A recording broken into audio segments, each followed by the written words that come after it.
Welcome to another edition of the weekly webcast, Ask Chuck. It's your opportunity to ask me questions. Haven't done this now for 2 weeks because we had a spring break. I had the opportunity to be in 24 different counties in Iowa. 20 of those were town meetings. One was a town meeting with factory workers on the factory floor. One was Rotary Club, and 2 were high schools. I really enjoyed the opportunity of being with so many young people to answer their questions. I hope over the course of regular town meetings, going to the factory floor for town meetings, going to a Rotary Club where you get small business and professional people, as well as the high schools for young people, that you get kind of a cross-section view of people in Iowa, of what's on their mind, so that I can do a better job of voting according to the will of the people of Iowa. We'll now go to questions. Judy in Kanawha emails, quote, "As a director of a small town library, please remember the importance of libraries during National Library Week as you continue your work in the time of economic crisis." Judy, I agree with you 100%. Have a sympathy for small town libraries, because my mother, for a short period of time, was librarian at New Hartford Library when it was a corner of a general store, and it was only open for a couple hours on a Saturday night, and it was sponsored by the women's clubs, and it had mostly donated old books. Now, of course, in New Hartford, we have a separate building, a nice library, have different things in it, and it's a community gathering place. So I know the importance of libraries, not only for enjoyment, for research, but also as a center of community activity. And they're very, very important. We do have programs at the federal level that I think will be maintained for libraries. And I feel that that is a very important thing to do. So thank you for being interested in National Library Week. I'm glad we have a National Library Week, which brings attention to the entire country for 1 week out of 52 to the importance of this aspect of community life.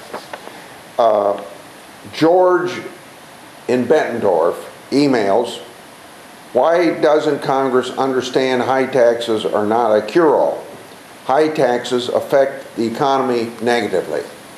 I agree with you, George, and not only that, but I often refer to studies done by a famous Harvard economist, and he writes frequently op-ed pieces for the Wall Street Journal, where he says practically the same thing, and he brings out the fact that you can raise taxes, but you don't get revenue proportionate to the raising of taxes, because people of means have an opportunity to choose investment and their time for productive enterprise, and when they feel that they're going to get rewarded for that, they do more of that, create jobs and expanding the economy. When they feel that they don't get rewarded for that because of high taxes, then they choose leisure. So sometimes this Harvard economist put out an article that had a headline, "Tax the Rich, Lower Tax Rates," because then it brings people that have chosen leisure, when they get rewarded for their efforts, brings them back into the investment of money to create jobs. There's too many people in Congress don't believe that behavior changes when you change tax law. Now, I think if you study the history of tax law changes, it's easy to understand that, when you change tax law, it changes behavior. Sometimes for the negative, if it's in that direction, but also you can change tax law that you get positive results. And one of those is that if you look at a 50-year average, about 19% of the gross national product has come to the federal government to finance government and for Congress to determine. The other 81% generally been left in the pockets of the people to make a determination what to do with it. So you've had a fairly constant amount of taxes coming in.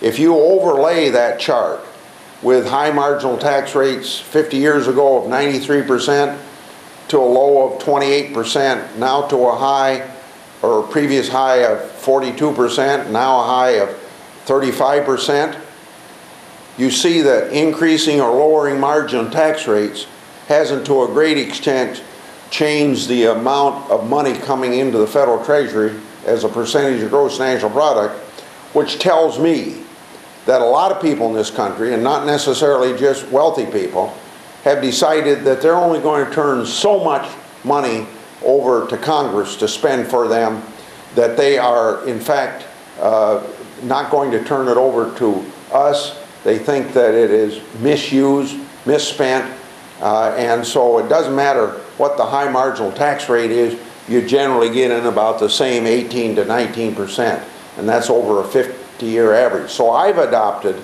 a principle that we ought to keep it at that level for two reasons. One, there doesn't seem to be a revolt against it, and secondly, over a 50-year period of time, we've found the economy has grown very dramatically. The bottom line of it is that if you bring more into Congress, you know, we're not a good, when you politically redistribute the wealth of this country, it doesn't do as much good if you keep it in the pockets of the individual taxpayers. And it responds then more to the dynamics of our economy. So I hope I've answered your question, George, but you're absolutely right. So I thank you and Judy, George and Judy, for your questions.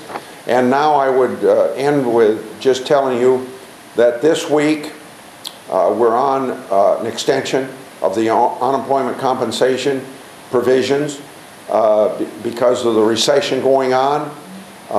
We, of the Republican side of the aisle, do not object to an extension, but we think it ought to be paid for. So if you check the record for this week, you'll find several votes offered by Republicans on points of order or amendments to actually pay for this bill. And we're finding that the other political party just wants to appropriate the money and add to the national debt. If it can be paid for, it ought to be paid for. On the other hand, coming out of a recession, you still need to maintain unemployment compensation for a short period of time.